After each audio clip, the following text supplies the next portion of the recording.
Assalamualaikum warahmatullahi wabarakatuh. Perkenalkan, kami dari kelompok Uni Eropa akan menjelaskan hasil presentasi kami yang beranggotakan dengan Adistina Syamuhara, Alivia Priscilia, Anissa Despitasari, Bakas Diandra Wiratama, Dava Muhammad, David Sulaiman Bermeli, Evrita Irengea, Terdi Irawan, Muhammad Arais, Muhammad Rizky Fadilah, Rahma Gina Hamidah, Rahmat Julian Syah, Tiffany Nadila Putri, Widya Bella Yuliana, dan Yowan Elang Perkasa. Yang pertama, yaitu mengenai konsep Uni Eropa. Uni Eropa itu merupakan sebuah organisasi yang beranggotakan negara-negara dari benua Eropa yang dibentuk pasca terjadinya Perang Dunia II. Uni Eropa memiliki konsep yang hampir sama dengan organisasi-organisasi lain yang punya latar belakang di satu wilayah. Uni Eropa juga menjadi persatuan ekonomi, ilmiah, hingga politik negara-negara Eropa yang membuat perdamaian di antara masing-masing aktor per negara. Uni Eropa dibentuk akibat negara-negara yang berasal dari benua Eropa saling bermusuhan setelah terjadinya Perang Dunia II dan mengupayakan perdamaian. Sampai saat ini, organisasi Uni Eropa beranggotakan 27 negara yang berasal dari benua Eropa.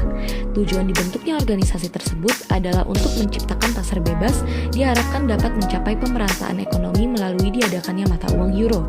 Guna merealisasikan tujuan tersebut, Uni Eropa memiliki 6 lembaga khusus yang mengatur bidang-bidang tertentu. 6 lembaga tersebut ialah 1. European Council, merupakan lembaga yang memiliki kekuasaan tertinggi di Uni Eropa. European Council berupa rapat yang dilakukan para kepala negara yang dilakukan secara rutin yang bertujuan untuk memberikan solusi atas isu politik yang terjadi dan mengancam integrasi Uni Eropa. 2. European Commission adalah lembaga eksekutif yang berwenang untuk memberikan usulan peraturan kepada Parlemen Eropa dan Dewan Uni Eropa. Selain itu, European Commission juga bertugas untuk mengatur kebijakan anggaran Uni Eropa, memastikan berjalannya kebijakan di Uni Eropa, serta mewakili Uni Eropa dalam rapat internasional. 3. Council of European Union merupakan lembaga yang bertugas mengurusi urusan legislatif Uni Eropa. 4. European Parliament merupakan tugas yang sama dengan Council of European Union, yaitu sebagai lembaga yang bekerja di bidang legislatif. 5. Court of Justice of the European Communities merupakan lembaga yudikatif di Uni Eropa. Yang keenam, the European Court of Auditors merupakan lembaga yang bertugas untuk mengawasi penggunaan dana Uni Eropa agar digunakan sesuai dengan aturan. Terkait konsep dasar dari organisasi ini, Uni Eropa mengusung kerjasama mutualisme antara satu negara dengan negara lainnya dengan hubungan ekonomi, politik, hingga keamanan dengan adanya persatuan antar negara-negara di satu benua. Tercipta pula lembaga-lembaga yang berfungsi sebagai fasilitas implikasi kerjasama yang efektif. Lalu, berbicara mengenai sejarah Uni Eropa diawali pada tanggal 9 Mei 1950, di mana Menteri Luar Negeri Perancis saat itu, Robert Schuman, membuat usulan terkait pembentukan administrasi bersama Perancis-Jerman di sektor batu bara dan baja. Mereka mengundang negara-negara Eropa lain yang tertarik atas usulan tersebut. Setelah setahun kemudian, terbentuklah European Coal and Steel Community atau disingkat ACSC atau Asosiasi Eropa untuk Batu Bara dan Baja yang di Jerman lebih dikenal dengan sebutan Montanion. Sejak akhir Perang Dunia II, untuk pertama kalinya negara Eropa yang dipelopori oleh 6 negara yang pernah bermusuhan sengit di masa perang membuat sebuah asosiasi perdagangan. 6 negara tersebut dikenal dengan sebutan The Inner Six yang beranggotakan Jerman, Prancis, Italia, Luxembourg, Belgia, dan Belanda. Inilah organisasi yang menjadi cikal bakal Uni Eropa. Pasca berakhirnya Perang Dingin pada 26 Desember 1991, mengakhiri pula konflik panjang antara Blok Barat dan Blok Timur. Sementara itu, Jerman berhasil menyatukan kembali wilayahnya yang terpecah, sedangkan Uni Soviet mengalami keruntuhan. Banyak negara yang sebelumnya berada di bawah Federasi Uni Soviet memilih untuk membentuk negara mereka sendiri. IEC kembali mengalami pembaruan dan peluasan besar pada tanggal 1 November 1993. Negara-negara IEC menyepakati Perjanjian Maastricht yang kemudian terbentuklah Uni Eropa. Dalam Perjanjian Maastricht telah disepakati kerjasama dalam bidang peradilan dan keamanan dalam negeri. Selain itu, disepakati juga pembentukan mata uang euro. Decision making process. Dalam berbagai peraturan maupun undang-undang yang dibuat perlu disetujui oleh Komisi sebelum dapat diangkat ke Parlemen dan Dewan Uni Eropa. Keputusan dalam DMP ini dibuat dengan hati-hati untuk memberikan manfaat bagi warga, bisnis, dan kepentingan lainnya. Beginilah cara pengambilan keputusan di Uni Eropa. 1. Kepala negara dan pemerintahan membuat keputusan tentang kebijakan umum di Dewan Eropa. 2. Komisi membuat proposal untuk undang-undang baru.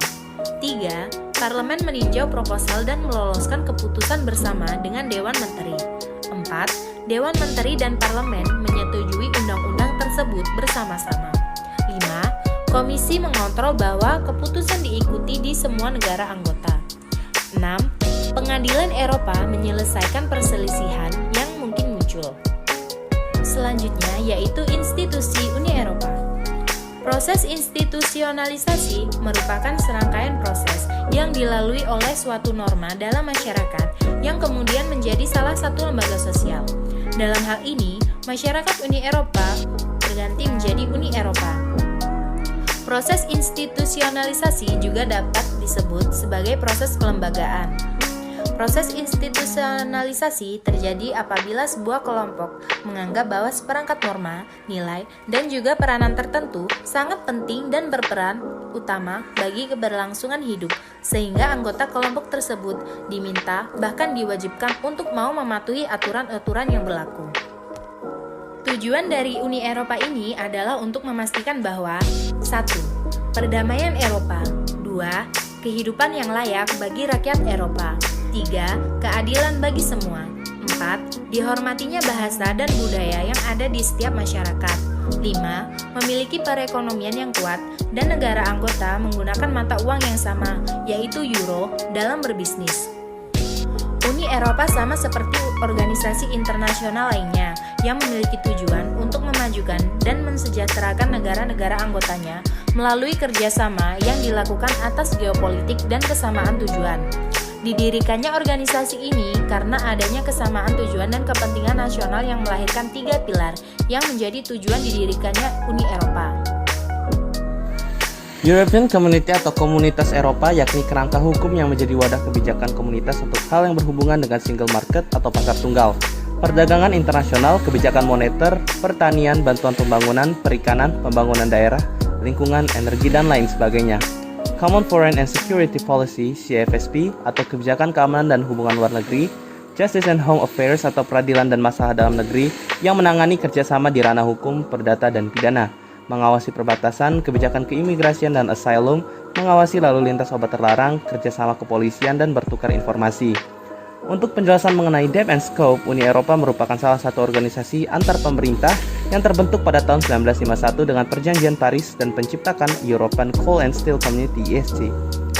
ECSC inilah yang menjadi depth atau badan administratif yang dibentuk melalui perjanjian yang diratifikasi pada tahun 1952. Badan tersebut dirancang untuk mengintegrasikan industri batu bara dan baja di Eropa Barat. Untuk scope atau cakupannya sendiri sangatlah luas. Uni Eropa yang merupakan organisasi supranasional ini terdiri dari 28 negara-negara di Eropa. Pada awalnya, organisasi ini hanya beranggotakan 6 negara saja, yaitu Belanda, Belgia, Prancis, Italia, Jerman Barat, dan Luxembourg. Ke-6 negara tersebut merupakan anggota asli dari ECSC. Kemudian organisasi diperluas dan mencakup semua anggota European Economic Community yang kemudian berganti nama menjadi European Union atau EU pada 1993. Pembuatan keputusan di Uni Eropa. Pengambilan keputusan di tingkat Uni Eropa melibatkan berbagai lembaga-lembaga Eropa.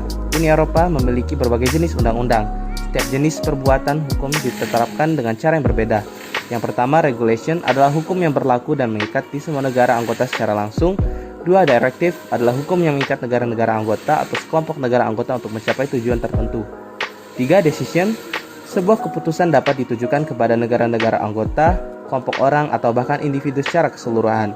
4. Recommendations and opinions, tidak memiliki kekuatan yang mengikat. Proses institusionalisme yang ada dalam masyarakat terjadi ketika suatu kelompok menentukan dan menganggap bahwa seperangkat norma, nilai, dan peran tertentu sangat penting untuk kelangsungan hidup mereka, dan anggota harus taat terhadap hal tersebut. Dalam hal ini, proses pelembagaan Uni Eropa didasarkan pada persetujuan dan keputusan negara-negara anggota. Derajat binding. Derajat binding dalam satu organisasi regional sangat penting diperhatikan. Bagaimana hubungan hukum, politik, sosial, dan budaya dapat mengikat antara satu dengan yang lain. Dalam prinsip hukum dan hubungan regional, maka hukum nasional lebih tinggi daripada hukum internasional ataupun regional, sehingga derajat binding dalam skala regional akan berbeda antara satu negara dengan negara lainnya. Hal ini sangat tergantung dengan kesesuaian hukum nasional yang berlaku di negara masing-masing dan menjaga kedaulatan negara yang bersangkutan. Namun demikian, dalam kaitannya relasi antar negara, maka hukum ketentuan regional dan internasional harus dipakai sesuai dengan kaidah hukum internasional yang sudah ditetapkan dan disepakati secara internasional seperti yang dikeluarkan oleh PBB dan lembaga internasional lainnya. Kebijakan seperti dalam bidang perdagangan AFTA, dalam bidang kemaritiman dan batas wilayah perairan UNCLOS 1982, dalam bidang lingkungan Framework Convention on Climate Change, dalam bidang moneter diatur dengan adanya International Monetary Fund, atau dalam bidang perdagangan dengan World Trade Organization. Sebagai contoh adalah kebijakan atau hukum yang disetujui diterbitkan di Jurnal Uni Eropa yang kemudian ditegakkan oleh hukum nasional negara-negara anggotanya dengan beberapa pedoman seperti 1.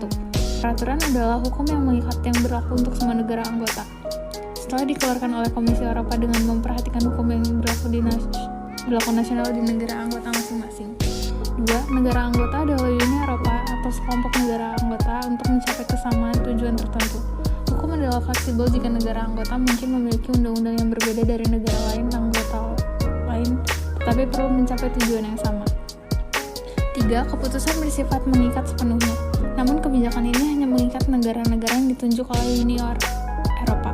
Sebagai contoh, jika politik ditunjuk untuk melakukannya di negara-negara anggota tertentu, perlu untuk menerapkan arahan dan menjadi undang-undang di negara sana.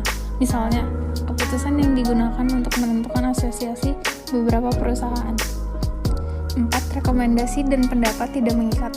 Mekanisme legislatif yang diadopsi di dalam Uni Eropa di bawah perjanjian hanya mengikat, tidak bertentangan dengan hukum nasional seperti uang Uni Eropa yang diberlakukan euro dan lain sebagainya.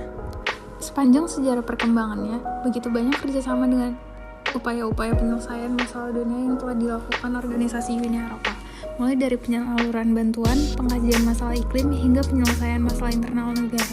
Bagi Indonesia, Uni Eropa sempat menyalurkan bantuan berupa material maupun non-material terhadap permasalahan iklim di Indonesia.